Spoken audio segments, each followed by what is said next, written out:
Hi అండి. Welcome back to my channel. It's me Lavanya Venkatesh 143. ఇప్పుడైతే మా డే ఇన్ మై లైఫ్లో మా మార్నింగ్ రొటీన్ ఏ విధంగా ఉంటుందో చూపిస్తాను, చూసేయండి. ఫస్ట్ అయితే మా హస్బెండ్కి టీ పెట్టించేయాలండి. టీ పెట్టివ్వకపోతే ఇంకా నేను ఏ వర్క్ చేయలేను. మా హస్బెండ్ ఏ వర్క్ చేయడు, అసలు బెడ్ మీద నుండి లేవడనమాట. సో నేనైతే ఫస్ట్ టీ పెట్టేస్తానండి. టీ పెట్టడం ఆల్మోస్ట్ ఆల్ అందరికీ వచ్చే ఉంటుంది కదండి. నేను కూడా అన్ని వీడియోస్, యూట్యూబ్ వీడియోస్ చూసే నేర్చుకున్నాను టీ పెట్టడం. ఎందుకంటే ఇంతకు ముందంతా కూడా మా అత్తమ్మ పెట్టేవాళ్ళు. సో మా అత్తమ్మ ఎక్స్పైర్డ్ అయిపోయిన తర్వాత నేనే పెట్టిస్తున్నానండి మా హస్బెండ్కి టీ అనేది. నా పెళ్ళికి ముందు నేను ఎప్పుడూ కూడా టీ అనేది నేను అసలు పెట్టేదాన్ని కాదు. మా ఇంట్లో కూడా అప్పుడు ఎవరు తాగేవారు కాదు. కానీ మా అమ్మ రీసెంట్గా అలవాటు చేసుకున్నారు. ఒక 2 to 3 ఇయర్స్ ముందు నుండి అలవాటు చేసుకున్నారు. అండ్ నెక్స్ట్ ఒక విషయం చెప్పాలండి, ఈ టీ తాగడంలో తాగొచ్చు, ఒక లిమిటెడ్ అనేది తాగాలి. అండ్ నెక్స్ట్ అల్లం అనేది యాడ్ చేసుకోకండి. అల్లం యాడ్ చేసుకోవడం వల్ల మా అమ్మగారికి అయితే గ్యాస్ట్రిక్ ట్రబుల్ అండ్ వచ్చి డైజెషన్ ప్రాబ్లం, కడుపులో నొప్పి, మంట ఇవన్నీ కూడా వచ్చాయండి. సో మీరు కూడా ఎవరైనా ఎక్కువగా టీ తాగే వాళ్ళు ఉంటే అల్లం మాత్రం ఇగ్నోర్ చేసేయండి. ఎలాచి యాడ్ చేసుకోండి. ఎలాచి యాడ్ చేసుకోవడం వల్ల మనకు బాగా డైజెషన్ అనేది అవుతుంది. సో ఇలాచి యాడ్ చేసుకోండి, అంతేకాని అల్లం మాత్రం ఇగ్నోర్ చేసేయండి. మీకోసమే కదా, మనం హెల్తీగా ఉంటేనే మన ఫ్యామిలీ కూడా హెల్తీగా ఉంటారు, ఏ ప్రాబ్లమ్స్ రాకుండా హ్యాపీగా ఉంటారండి.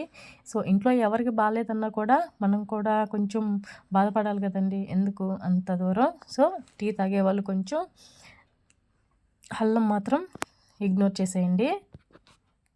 సో టీ అయితే పెట్టేస్తున్నాను, చూసేయండి. టీ నార్మలే కదండి, హాట్ వాటర్ బాయిల్ చేసుకొని మిల్క్ యాడ్ చేసుకొని and next tea powder add చేసుకోండి.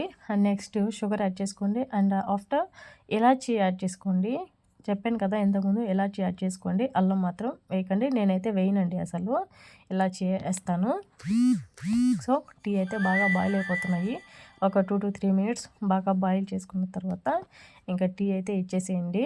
మా హస్బెండ్కి అయితే నేను ఇచ్చేసానండి. ఇచ్చేసి తాగేశారు. మా హస్బెండ్ కూడా తాగేసి బయట కొంచెం వేరే వర్క్ ఉంటే వర్క్ చేసుకుంటున్నారండి. అండ్ నెక్స్ట్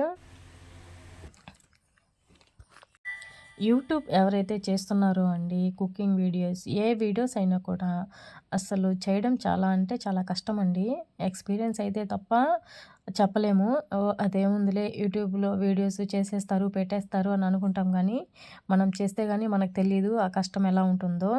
సో ఎవరు కూడా ఏ వర్క్ని కూడా మనం కించపరిచే విధంగా అయితే మాట్లాడకూడదు. నేను ఒకప్పట్లో అనుకున్నాను ఈ విధంగా. సో అందుకని నేనే రిగ్రెట్ అవుతున్నాను. మిమ్మల్ని ఎవరిని అనడం లేదండి. సో ఇంతేనా అని అనుకునేదాన్ని. ఇప్పుడు నేను చేస్తుంటే నాకు తెలుస్తుంది, ఇంత వర్క్ ఉంటుందా అని అనిపిస్తుంది. మనం హడావిడిగా వర్క్ చేసుకుంటూ ఉంటాము. మార్నింగ్ మా హస్బెండ్ డ్యూటీకి వెళ్తూ ఉంటాడు కదా. సో త్వరగా వర్క్ చేసుకునేటప్పుడు మనం వీడియో చేయాలంటే ఎంత కష్టమో, ఎవరో ఒక పర్సన్ ఉండి వీడియో తీస్తే కానీ మనం చేసుకోలేము. సో అలాగా. సో టీ అయితే పెట్టించేసాను అనమాట. టీ పెట్టించేసిన తర్వాత ఇల్లు క్లీన్ చేస్తున్నానండి. ఫస్ట్ ఇల్లు ఊడ్చేసుకోవాలి. ఫస్ట్ ఎవరైనా కూడా లేడీస్ ఫస్ట్ నిద్రలేసిన వెంటనే ఇల్లు క్లీన్ చేసుకోవాలండి. ఇల్లు క్లీన్ చేసుకున్న తర్వాత ఏ వర్క్ అయినా చేసుకోవాలి. కానీ మన ఇంట్లో ఇప్పుడు బాగా అలవాటు పడిపోయినారు కదండి టీ కోసం. సో వాళ్ళ కోసం టీ పెట్టించేసి మనం ఇల్లు అనేది క్లీన్ చేసేసుకోవాలి. అండ్ నెక్స్ట్ మా హస్బెండ్ దగ్గర నేను బీట్రూట్ అనేది చిన్న చిన్న పీసెస్గా కట్ చేపిస్తున్నానండి. ఎందుకంటే చిన్న చిన్న పీసెస్ అయితే రైస్లోకి తినడానికి బాగుంటుంది. సో అందుకోసం చిన్న చిన్న పీసెస్గా కట్ చేపిస్తున్నాను. మా హస్బెండ్ ఈ వర్క్ ఆ వర్క్ అని ఏది అని అనుకోడండి. ఏ వర్క్ అయినా కూడా చేస్తాను, పర్లేదు అని చెప్పి చేసేస్తాడు. అండ్ నెక్స్ట్ పోపు పెట్టేసుకున్నాను. క్యారెట్ ఫ్రై వ్లాగ్ ఒకటి చేస్తున్నానండి మన ఛానల్లో. చూడని వాళ్ళు ఎవరైనా ఉంటే చెక్అవుట్ చేసి చూసేయండి. సో సేమ్ ప్రాసెసే. అండ్ నెక్స్ట్ ఒక దాని మీద రైస్ ఉడికించుకుంటున్నాను. అండ్ ఒక దాని మీద బీట్రూట్ ఫ్రై అయితే చేస్తున్నానండి. మార్నింగ్ హడావిడిగా ఉంటుంది కదా, చేయాలంటే చాలా కష్టం అవుతుందండి. అన్ని వీడియోస్ చేయాలంటే మార్నింగ్ చాలా కష్టం. 8:30కి అంతా మా హస్బెండ్ డ్యూటీకి వెళ్ళిపోవాలి. ఆ లోపలంతా వర్క్ చేసేసుకోవాలి, క్యారేజ్ అంతా రెడీ చేసి పెట్టేయాలి. కాబట్టి ఆఫీస్కి వెళ్ళే వాళ్ళు ఎవరికైనా కూడా ఇలానే ఉంటుంది.